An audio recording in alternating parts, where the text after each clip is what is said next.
नमस्कार, सत श्री अकाल आणि माझ्या सर्व गावठी विद्यार्थ्यांना माझा राम राम.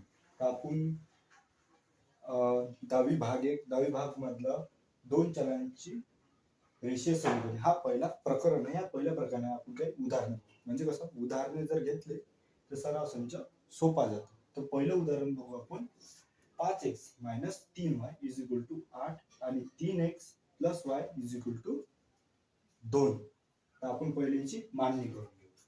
मांडणी कशी करायची तर पहिले लिहून घ्यायचे 5x - 3y = 8 आणि दुसरं मांडायचं 3x + 3y = 2. एकदम सोंगऱ्या गणित आहे. एकदम तुम्हाला समजून सांगतो आपल्या भाषेत. कशी आपली भाषा. थोडी इथं तुम्हाला दिसण्याची तकलीफ जाईल आणि आवाज थोडा बरोबर येणार नाही. पहिला व्हिडिओ आहे, थोडं लक्षपूर्वक ऐका. मांडणी केली आपण. आता याच्यात बघून घ्यायचं इथं चल सारखी दिसते का? इथं चल सारखे नाही दिसत तर पहिले चल बरोबर करू. चल बरोबर करायला पहिले आपण 3 ने समीकरण 2 लिहून इथं लिहून घेऊ. समीकरण 1 आणि समीकरण 2 लिहून घेऊ. तुमच्या उदाहरण लिहूनच घेतो. पहिले लिहून घेतो समीकरण पाहिजे आहे. थोडं अक्षर वैकार नाही आहे. समीकरण 2 ला समीकरण 2 ला 3 ने गुणू. काय नाही गुणू 3 ने गुणू. 3 ने गुणला काय होईल पाहून घ्यायचं. 3 त्रिक 9 9x 3 1 3. पहिले मायनस प्लस पाहून घ्यायचं. काय आहे इथं प्लस. प्लस घेऊन घ्यायचं. 3 1 3 3y = 3 दुनी 6. ह्या सोंग करायला पाहायचं. ह्या सोंग करायला ये न गुणून टाकायचं. काय नाही गुणाचं y ना समीकरण एक लिहूनाचं. काय होईल मग 5x जसेच्या तसे. चिन्ह पाहायचं. चिन्ह वेगळं समजून जातं आपल्या गणिताचा सत्यानाश तिथंच लागला. कार्यक्रमच संपून जाते आपला. सोंग करायला गणित आहे दिसे समजून घ्यायचं. फक्त मायनस घ्यायचं. ठीक आहे. मायनस घेतला आपण 3y = आज जसे तसे. पाहून घ्या आपले आता चल सारखे. चल सारखीच येणं इम्पॉर्टंट आहे. चल सारखीच आले म्हणजे समजायचं आपलं गणित येऊनच राहील. हे फक्त गणिताचं असं स्टेप बाय स्टेप शिका. ठीक आहे. आपण इथून शिकू. आता आपले चल सारखे आले तर आपण आता उत्तर काढू. आता याची काय करायची बेरीज. काय करायची सिद्ध्या भाषेत याची बेरीज करून टाकायची. तर लिहून घ्यायचं पहिले. पुस्तकातील रीत आहे म्हणून थोडं लंब जाईल. नाही तर असं हे गणित शॉर्टकट मध्ये समजू शकतो. तर आता समीकरण याला काय म्हणते 3 समीकरण. हे तिसरं समीकरण. या लक्षपूर्वक पाय. काय रे भाऊ म्हणते तू पाहिजे तर तुला समज. तिकडं पाहिजे तर काहीच नाही समज. पाय मनावर नाही घ्यायचं. उदाहरण असो. ठीक आहे. समीकरण 1 व समीकरण 3 याची बेरीज पाहून घेतो.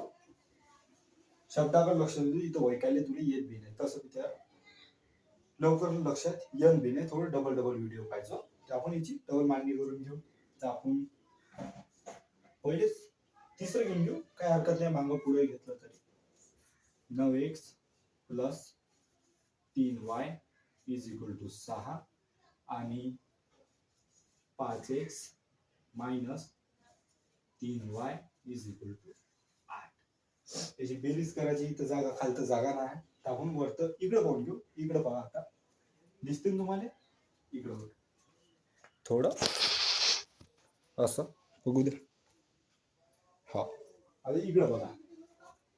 याची आपण बेरीज करून घेऊ. याची बेरीज इथेच करून घेऊ का. x इथंच काढतो. x इथं बघतो. तिकडं काही लक्षात नाहीये ना. इथंच काढू. स्टँड बी नाही आहे. इथंच x काढून घेऊ. इथं बेरीज करून घ्यायची. बेरीज 6 आणि 8 किती होते 14 बरोबर. 3y चला आले. चल कसे काढून फेकून द्यायचे. ते दिमागच खराब करते. काढून फेकून द्यायचे. 9 5 14.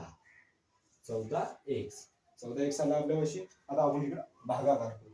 आता तू इकडं बघ, आपल्या भाषेत सांगणार आहे ना तू, इकडं बघ तू. आता हे झालं, ते थोडी लिहित नाही पुस्तकात म्हणून हे तुला समजावून सांगण्यासाठी, बाकी काही नाही. लिहिलं नाही तरी चालेल. 14x भागीला 14 is equal to x is equal to 14 1 14. x किती आला आपला सोमकर आहे?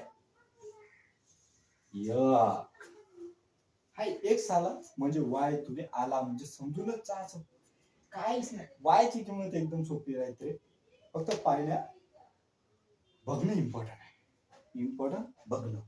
बघणं. आता इथे लिहायचं हे x 1 ही संख्या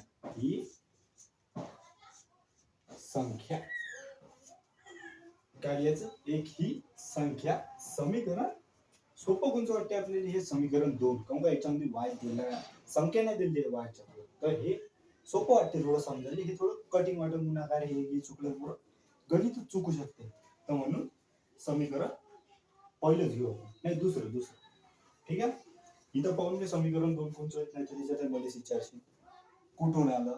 मी काय सांगणार आहे कुठून आलं, मग घरून थोडी ना लिहिलं आहे म्हणून.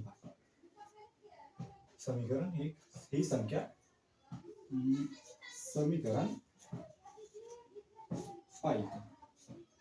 2 मध्ये थोडं वैकाल नाही, शब्दाकडे लक्ष द्या आपल्याला, बाकी काही नाही. इथं थोडं गणिताकडे लक्ष द्या. समीकरण मांडून घेऊ. समीकरण काय आपलं? 3x अधिक y इज इक्वल टू 2. हा एक नंबरचा सोमकर आहे, टेन्शन घ्यायचं काम नाही. आपण इथं असल्यावर गणित निघालं म्हणून समजून जायचं, फक्त थोडा फाडा नाही म्हणून. थोडी इथं तकलीफ जाय तेवढी घ्यास लागते. गणित समजायचं असलं तर थोडी घ्यास लागते, बाकी काही नाही रे, सोपंच आहे. आता बाय इथं घेतलं आपण समीकरण मांडून घेतलं. आता आपण याचं फक्त संख्या भरायचं. संख्या भरलं गणित आलंच.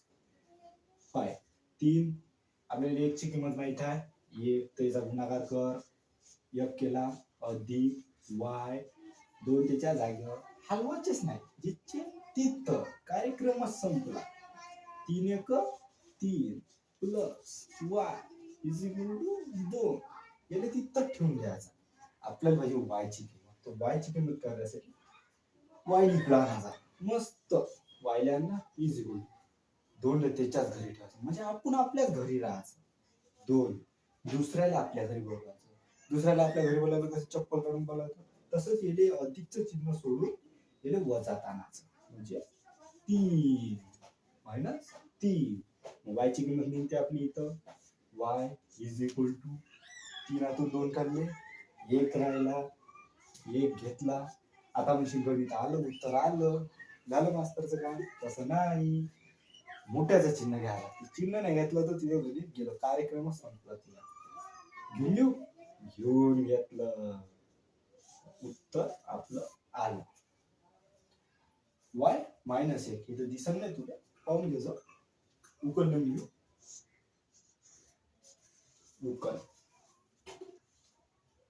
उकल काय आपली इथं लिहितो, समजून तुले. उकल 1 मायनस 1 बरोबर. पाहून घे कसं नवीन आपलं चॅनल आहे, गावठी मॅथ मराठी, हे आपलं नवीन चॅनल आहे. तर म्हणून थोडं सबस्क्राईब करून घ्यायचं. जास्त नाही, समजलं तर करा, समजलं नसं काय हरकत नाही, नका. ठीक आहे, एवढं समजलं. साईडला वाटतो स्क्रीनशॉट घेऊन घ्या थोड्यापैकी. याच्यानंतरचं उदाहरण आपण लगेचच बघू, बस 5 मिनिटानंतर लगेच. ठीक आहे. आपल्या गावठी मास्तरला राम राम.